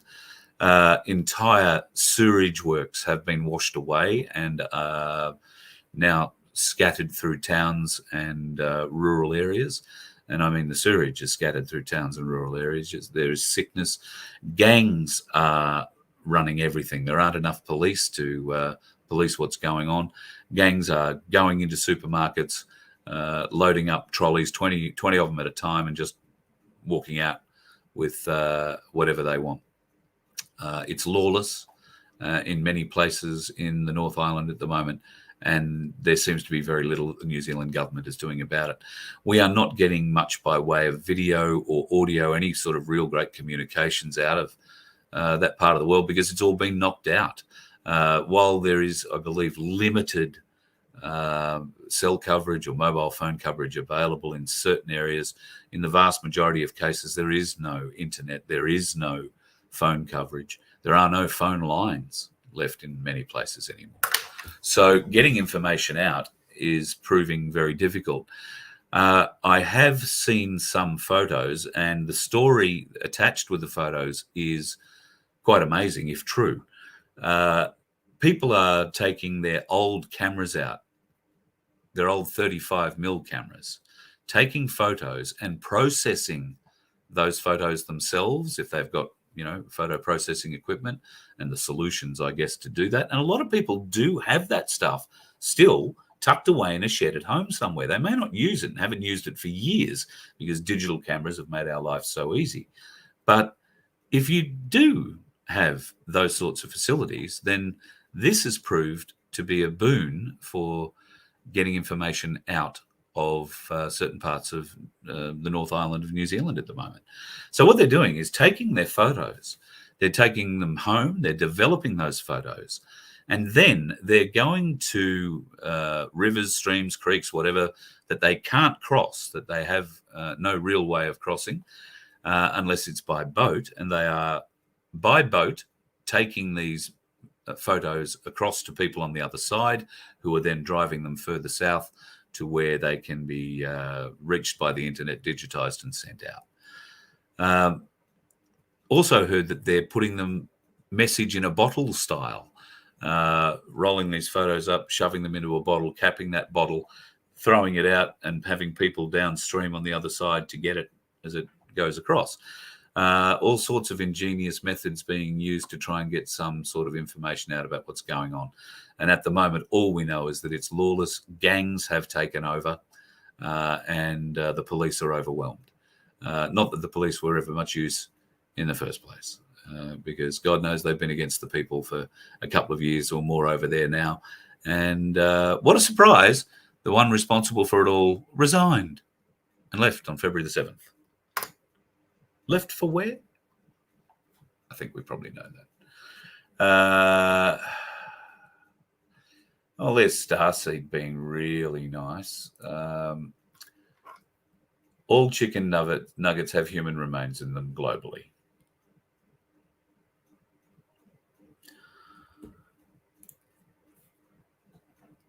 I'm still getting over the fucking Tim Tams, all right? Cochineal bugs in our Tim Tams. What is a cochineal bug? Wow. That is what a cochineal bug looks like after they've ground it up. How very attractive. I don't know, folks. A cochinella bug is not something I've ever really felt the urge or desire to eat. But it gives us red dye, and apparently it's something that they've been putting in Tim Tams for a while. The cochineal bug. Just lovely. There was a couple of other things I was going to touch on today. You remember the Evergreen, that big boat that went sideways in the Suez Canal and screwed up the world's shipping for however long it did, costing billions of dollars a day? Here's what they found. 1,200 kids rescued, 1,350 dead children found, 30 years of climate change weapons seized, worth about $40 billion, 6 stories of weapons of mass destruction, guns, bombs, missiles found, 2 million vials of fake deadly vaccines found, a nuclear warhead that was heading to Romania, and the ship was rigged with explosives. Does that explain why it stayed the way it did in the Suez Canal for so long, and then why it sat, once they let it pass through, it sat in that lake for months and months, and then made its way to Florida? So there you go. That's what they found on the Evergreen. The next interesting thing that has been thrown out in America in the last 36 hours or so is this. Turns out Epstein, and I don't know if you can read that or not, but it ostensibly says that Epstein has also provided information to the FBI as agreed upon. It goes on to state the case agent should be not looking to hold any more of his assets. They were looking to take assets back off him. The date on this document is 2008. This indicates that Jeffrey Epstein had been providing information to the FBI since 2008. I wonder what information that was. I wonder to whom in the FBI he was providing it. I wonder whether or not he's still alive. I really suspect he is. Salty, looks like you're getting pissed when I come through South Oz then. Well, I don't know. If that's the way you feel you've got to greet me, then I guess each to their own. I wouldn't mind having a beer with you, but I'm not going to sit there and get a hangover. Absolutely terrifies me. Don't do hangovers anymore. So each to their own. Cabal's trying to get people out in the country. Yes, they certainly are. Out of the country, dead, or moved into interesting little places, camps that will grow into smart cities, folks. Got one of those real close. Don't blame all government because they can't say anything here. Personal reasons. I'm not a government person. Working for them. What's happening? Yeah. Samantha, I think we can blame all government. We just can't blame all the people in the government. Good folks like yourself have been working, believing that you're doing the right thing. You've been doing what you're told, believing that what you're being told to do is the right thing for all people. And that's what they want us to believe. Unfortunately, they're punch drunk, they're power drunk. They are kings of their own fiefdoms, particularly local councils. And while they believe they're a king of their own fiefdom, they are ultimately controlled from a UN-funded body that funds local councils across the world and influences them. So, yes, not everybody in government is evil, but at certainly some point there are lines that have been crossed, and we can't forgive them for that. Any updates on Bosie? I believe working very hard at the moment trying to attract votes for the upper house of New South Wales election coming up on the 25th of March. Interesting too, Dave Graham has been putting in his bits and pieces. I think it's all submitted, or at least very ready to be submitted now. No, the police did not return, as far as I know yet, any of his electoral stuff that he had, flyers and associated other bits and pieces, and I'm unaware of them returning any of his electrical equipment just yet. I don't think Dave really expects them to give it back before the election. I think they'll make as many mistakes maybe as they have in the past. Oh, Cooker Watchers in the show. I'll just leave it at that.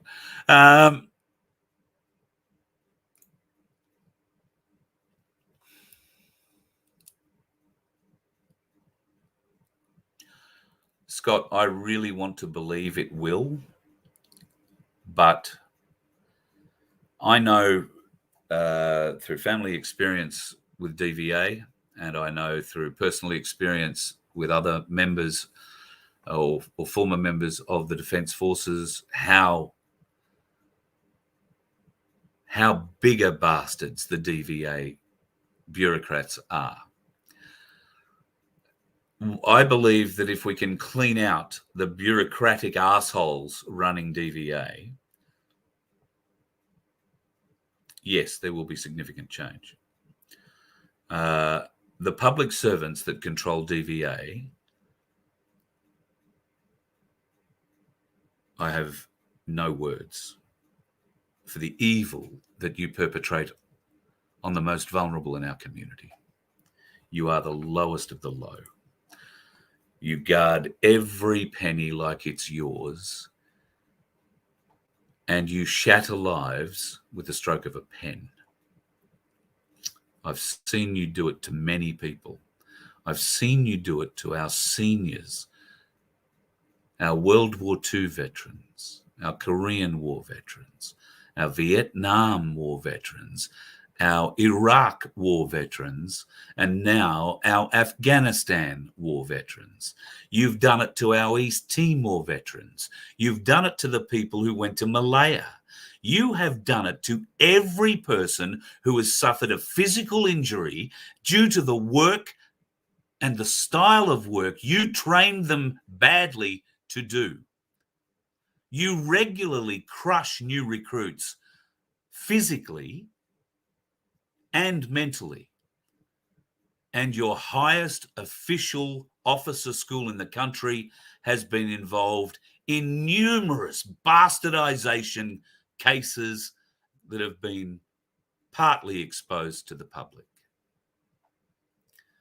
DVA, you are scum of the earth. Thankfully, you get it right sometimes.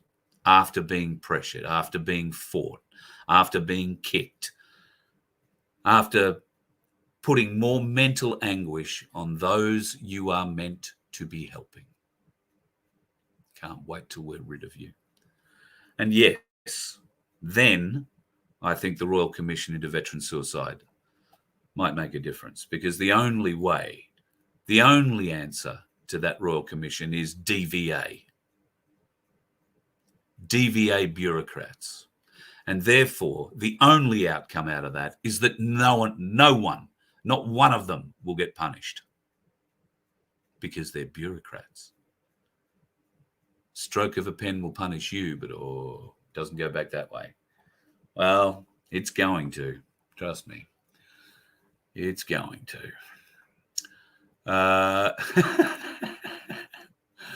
Ain't that the truth, Joe? Ain't that the truth?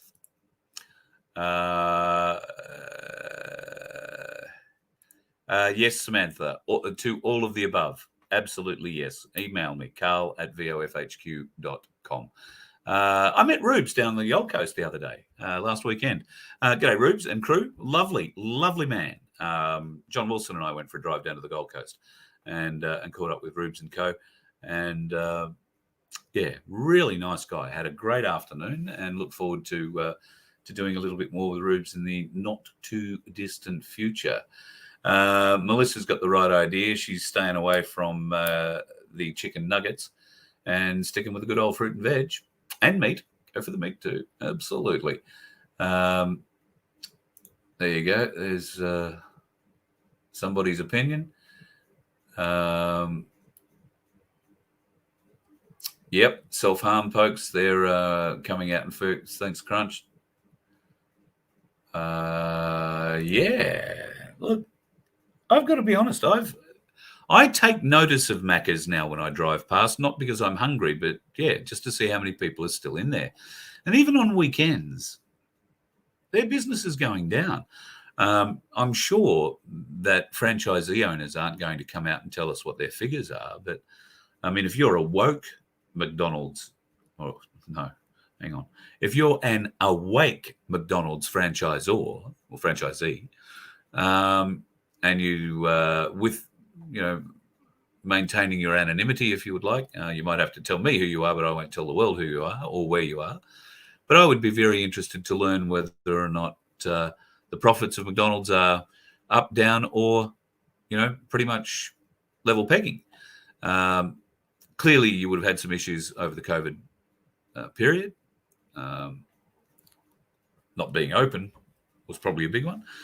But how is all that looking now? Yeah, be really interested to know whether or not there are any. Well, in fact, I can't imagine there's going to be any awake COVID franchisees. So maybe we'll just leave it at that question. Is there an awake McDonald's franchisee who'd like to come on and have a chat and tell us about how it's all working? Don't think that's going to happen. Yes, Chris, that is a marvelous word. Not a lot of people really know what it means, but yeah. Samantha, you've been very vocal tonight. Thank you for your input into the chat tonight. Everything has to change. Darren's 100% right. Otherwise, well, we the people are going to be crushed. We have to win this war. And we can't just believe that somebody else is going to win it for us, folks. I don't believe it can work by somebody else winning it for us. Yes, we're going to require military intervention, but we have to stand up. We have to get educated. We have to learn what they've done to us and how. We have to convince as many people of that as possible. And I'm sure with disclosure, hopefully sooner rather than later, that will be made a lot easier on us. We'll be answering questions rather than trying to force pills down people's throats. And that's something important for us all. All right, folks, I think I'm going to love you and leave you. How long have I been going? Shit, nearly 2 hours tonight. I'm just scrolling down to see whether or not there's any further questions. As I saw that Cook is in the house, I might just put this up. I thought that was pretty nice. That turned up yesterday in one of the emails I got from somebody yesterday. So, yeah. I really like the way the Kookaburra deals with shit, vermin, and snakes. Don't you? Really love the way Kookaburras deal with snakes. Not that I have a thing against snakes. I quite like snakes. But I do like the way cookers deal with them. Just saying. Yes. At least somebody's in here praying tonight. Thank you, God. Well, there you go, Jazz. Glad you could join us live. I've just been talking too long. That's probably the reason you got here tonight. Diesel's almost $2 a litre in Tassie. It hurts filling up your John Deere. Oh, mate, yeah. Yeah, well, I can tell you I've paid the most I've paid for diesel is $2.47 a litre. And that was in New South Wales on the trip before last, I think, when we headed down to Canberra. And today is the least I've paid in 6 months, I would say at least. And today I paid $1.95.5 for diesel. And at the servo I was at, which was a Metro, and it looks like BP is selling off a few of their locations to Metro. The Metro was $1.74.5 for 91 octane unleaded. So let's hope it's a sign of the times. Chris is talking about the walls of Jericho. That might be something we'll discover again on Friday night. If you have only just joined us, I did mention Friday night show. Chris from Star Seeds and Patriots of Down Under and Bob, the truck driver, former truck driver, will be joining us. We're going to do a Rumble-only show, and that show is going to be based around Tartaria. Tartaria and giants. It's going to be good. We might talk about the Great Wall of Jericho. We might, not the Great Wall of Jericho, we might talk about the Great Wall of China. Wouldn't it be interesting if somebody else had built the Great Wall of China and it was built to keep the Chinese in?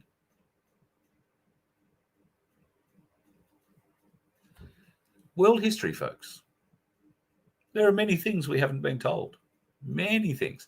Thank you to the folks who emailed today, who were quite surprised about the vision that I played last night of the electromagnetic levitation available in the late 40s, 50s before they stole that technology and hid it away.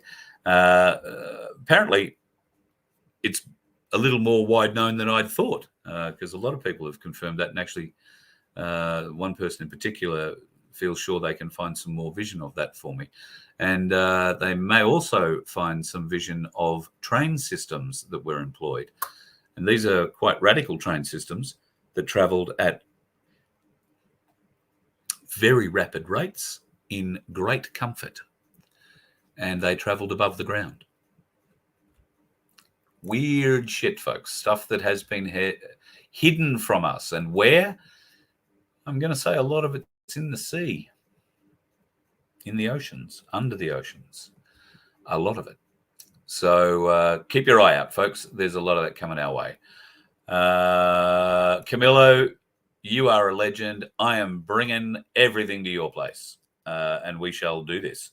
I will bring my my findings from the water, because really that's what I'm keen on finding. I still have some water specimens, or wet specimens, I think is probably the best way of describing what we're doing, because when this shit in our water dries out, it clumps together. That's the only reason you can see it. It is nano technology, therefore very, very small. So in a drop of water, we will be able to see, hopefully, if Camillo's microscope is up to the job, we will be able to see exactly what it looks like in its natural environment. And we will bring you those pictures because we're going to connect the laptop to it. Awesome stuff, Camillo. You are a man of many, many talents and skills. And 2 iTerra ones, one in each hand, I'm told. No, I won't say that either. Yeah, and Hamilton is fast asleep. I know. My daughter has family in Hamilton, and I've got friends still in Hamilton. And, yeah, very sadly, I find it quite surprising that if you were to draw a line from Ballarat, north and south, everybody left of that line is much less awake for whatever reason.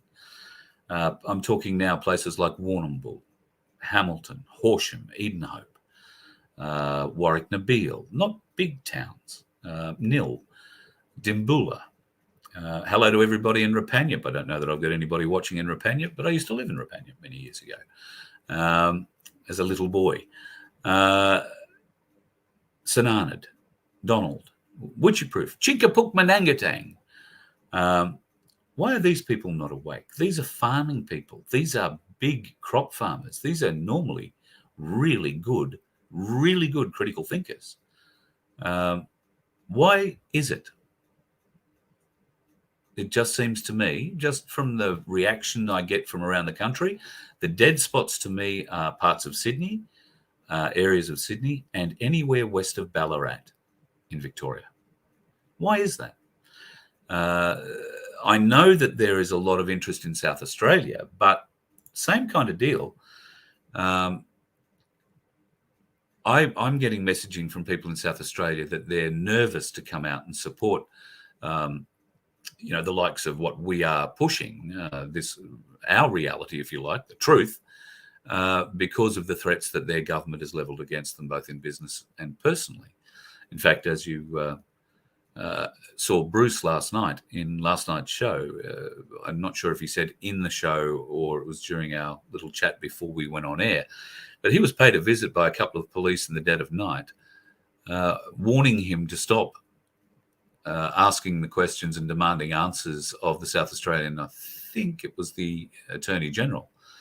And the response was, stop this or you will not like the consequences. This is a significant indicator of why Bruce may have been targeted in Canberra. And I certainly do believe he was targeted. In the description and in fact, the dash cam video shows that the road worker that leapt out in front of him and slammed his hands down on the bonnet of the car hard enough to dent the car while the car was only travelling at walking pace is probably a CI or a federal police officer. They would have had the number plate of the vehicle. They would have been looking for that. They would have been waiting for him, just by fluke maybe, to turn up at the airport. They may have had infiltrators in at Camp Epic where he was, in and around the group he was, that learned what his plan was to go to the airport, along with a number of other people, and they set up for it. But I have it on very reliable and very forceful instruction that if you are a traffic or roadside worker, traffic controller, roadside worker, you are schooled, taught, reinforced, hammered into never to jump in front of a vehicle, regardless how fast it is going. Almost a sackable offence. Probably would be if you're a traffic control person. A sackable offence to jump into traffic to try and stop vehicles. That indicates to me that that bloke was a CI, and he never turned up to court as a witness. What a surprise. So this is the way they're working towards us, folks. They will try and entrap us all one way or another. So we do need to be careful about what we say, how we say, and who we say things about, I guess. And then, of course, you've got the plants like the twat scratchers, who are 100% controlled, I suspect very well paid, and very well connected into mainstream media. There is a very interesting recording apparently getting around, but nobody has sent it to me yet. If you have access to the recording that I'm about to tell you about, please send it to me as fast as possible. I am led to believe that there is a video going around pertaining to B, one of the regular trolls, advising a certain television and radio network how to antagonize and gain crazy reactions from the cookers. I'm told that the audio of this conversation was recorded and that people who had access to it didn't believe that what was being said should be allowed to go unanswered, or just believed. It didn't sound like it was a truly believable story, and it didn't sound like a normal interaction with somebody who might be doing this kind of thing. It sounded very controlled. Now, these are quotes from people who claim to have heard this audio. If you have a copy of that audio, please send it to me, carl@vofhq.com, because that, my friends, is going to be some explosive audio. It will be a very interesting voice on the end of that. In fact, I think there'll be 3 very interesting voices. At least 2, possibly 3 very interesting voices. If this audio actually exists, it might be a freedom fantasy. So keep your eyes out, folks. You'll know it when you hear it. A familiar name will pop out. So if you have access to that, please send it to me, carl@vofhq.com. And if you don't have access, but you know people who might, or who are very good at seeking these sorts of things out, please put them to work. If it exists, I want a copy of it, please. Urgently. And I'm pretty confident there might be a few others who'd want it too. So, yeah, interesting things. A lot plays out in the background, folks. A lot of stuff that goes on that we don't talk about. Sure, we could talk about it, but why telegraph the punches? And in our case, they're not really punches. All we are doing is finding out information, factual information, right? And then linking the facts versus what others are saying together, and let you make the decision. I'm not telling you what to think, feel, or believe, all right? I will never tell you what to think, feel, or believe. I will simply put up my opinion. I will share with you how I analyzed whatever data I had and why I came to that opinion. And from there, you're on your own. You make your own choices and your own decisions. And that, too, goes for when we talk about things like the quantum financial system and Bitcoin and all that shit I don't understand, right? I'm doing what I've done with QSI and Bitcoin because I know nothing about it. I don't know what's good, bad, or indifferent. And I suspect there are a lot of you that are the same way. How do I know what's good, what's bad? Well, I've got to have a look at what's on offer first, and then from people I trust and experts, gain knowledge, gain understanding, and from the understanding, gain knowledge. And sometimes that knowledge leads you in places that are unexpected. So we will be sharing more on that in coming days and weeks. But I urge you folks, always be careful. Anything we talk about when it comes to financial systems or quantum financial systems is opinion. I don't give financial advice. You know that. I am the last person you want to take financial advice from. But if I have some information that you find useful, by all means take it. That's why I sit here and talk for 2 hours now. So maybe I've got a bit of information tonight that you haven't heard. It adds to what you've got. Maybe you've got a bit of information that you'd like to share with me, carl@vofhq.com, and I'd love to hear it. Really love to hear it. Coming up a little later this week, Tartaria, Friday, for the Friday Free for Ball, will be a Rumble-only show. I will have John on again. We will have a little bit of a chat about the document that we'll be releasing towards the end of the week or over the weekend. And I think you're really going to enjoy reading that, and I'm looking forward immensely to your thoughts on it. We want your thoughts, your opinions. We want to know what should be changed, what should be added, what should be taken out.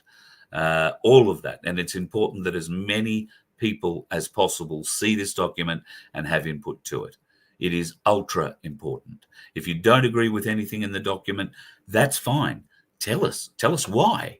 Because clearly, if there is something glaringly awry, we've missed it for some reason. That's not on. So you are, in a sense, going to check what we've done, but you're also going to add to it. And that's what the document is designed to be, a starting point for the freedom movement. Let's get rid of the division, folks. Let's get together. Let's unite.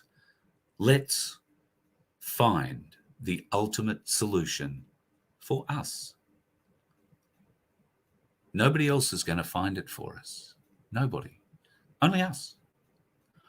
So I'm really looking forward to your reactions to that document. And as I say, Friday or over the weekend at the very last, it will be out over the weekend. So see, somebody says I'm crazy again. I must just happen to scroll at the cookers occasionally or stop scrolling when they've popped up. Nobody cares what you think, folks. We all know you're controlled. I'm surprised you bother coming back, and to my regulars who come into the chat, I wouldn't even bother interacting with them. They're not worth it. They're just trying to sow division and distract you away from whatever I might be talking about. And in fact, this was pointed out to me today by somebody, that's exactly what happens. They'll come in and watch the show live, but they'll get caught up in the bullshit going on in the chat from the trolls. So they actually miss what happens in the show and then wind up watching it back again without the troll interaction, I guess, at their leisure later on. If that's how you choose to do it, then that's great, because I know, potting trolls is fun. It really is. But you must also understand that these trolls are controlled. It doesn't matter if you had the best, most persuasive argument ever created. They are not going to let you know that you are right.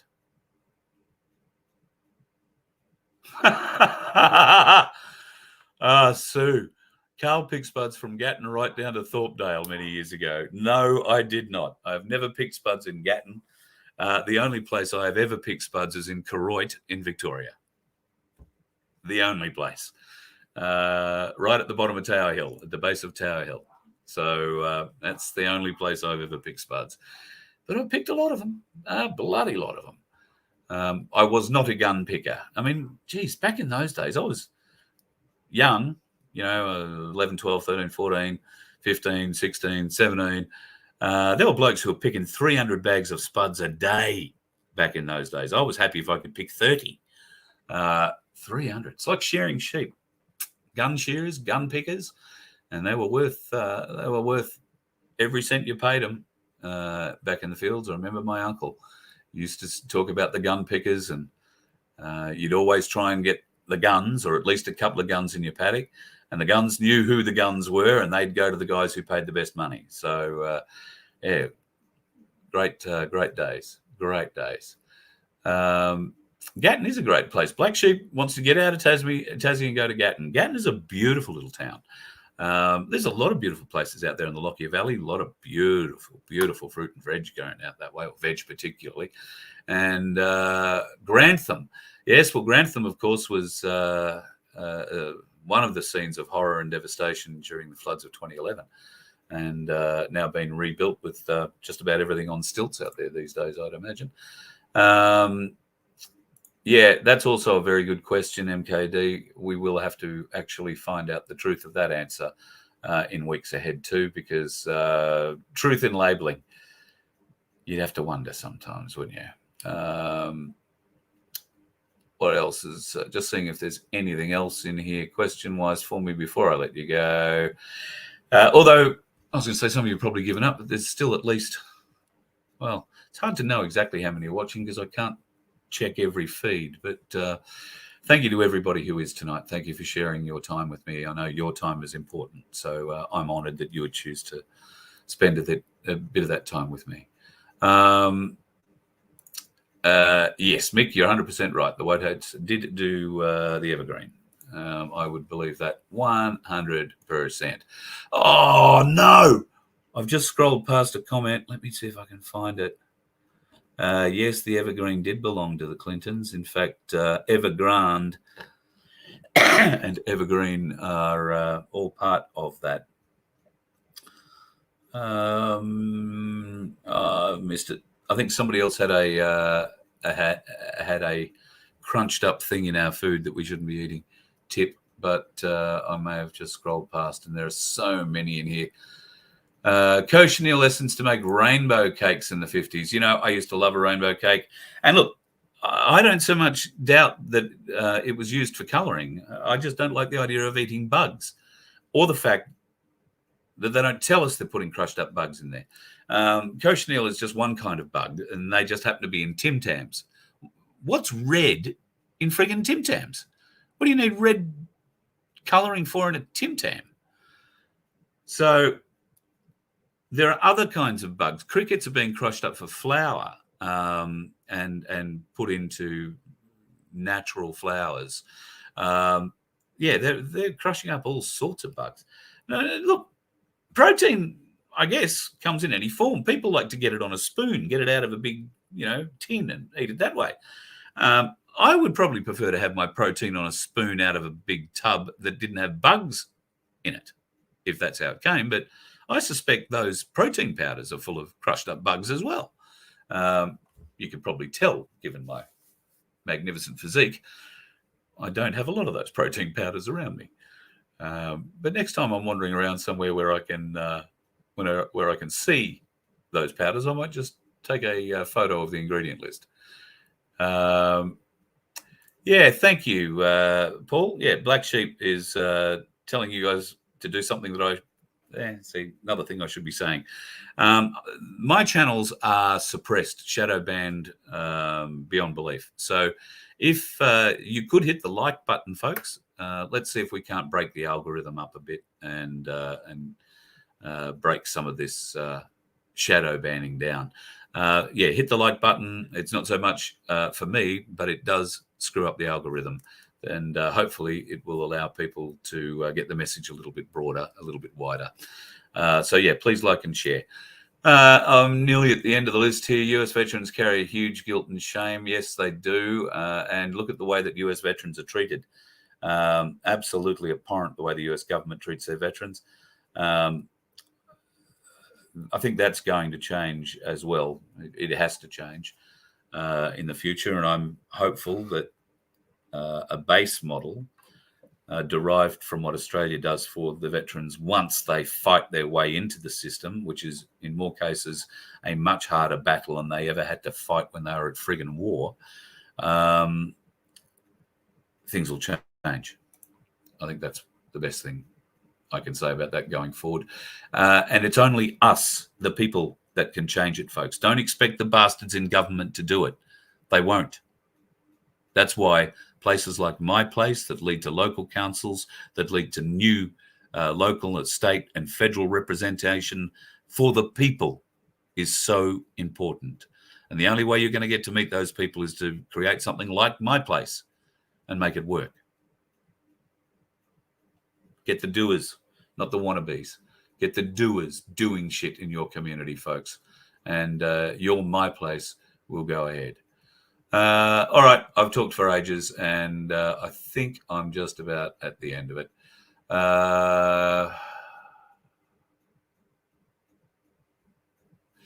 Yeah, Crunch, you're right there too.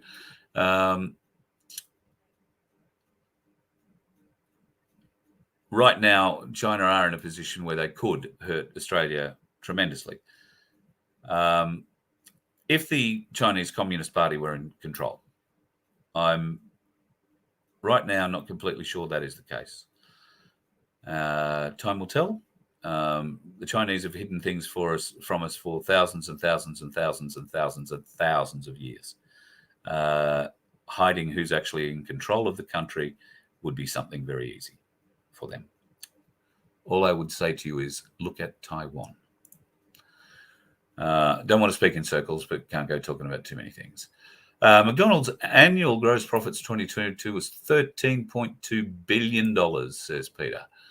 A 4.98% increase from 2021.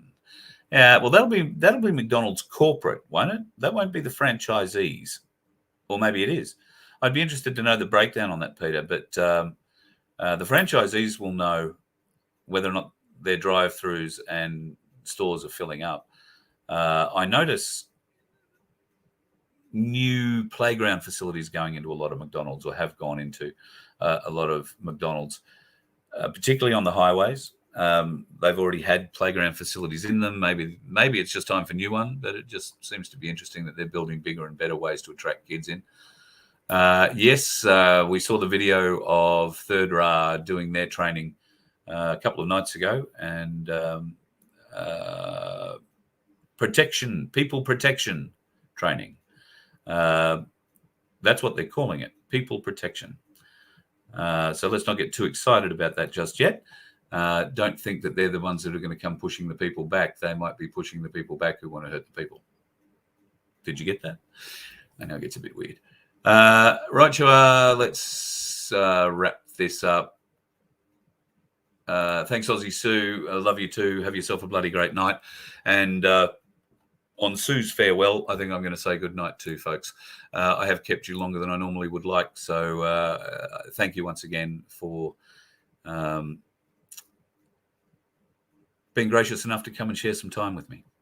Really appreciate it. And if you do want to help us, then by all means, please go along to vofhq.com. There is a donate button there. And if you choose to donate a few bucks, then thank you. God bless you.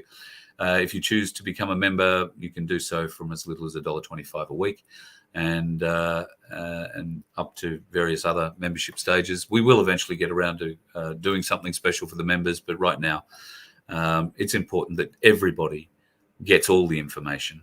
And I'm not going to lock any of that behind a paywall or anything behind a membership wall, meaning that only members are going to hear or see certain things. I refuse to do that.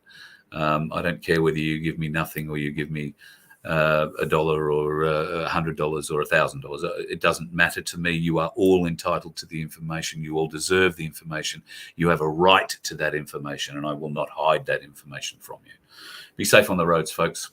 I saw a few dickheads out there today. You let one ant stand up to us, then they all might stand up. Those puny little ants outnumber us 100 to 1. And if they ever figure that out, there goes our way of life. It's not about food. It's about keeping those ants in line. That's why we're going back. Does anybody else want to stay? Let's ride!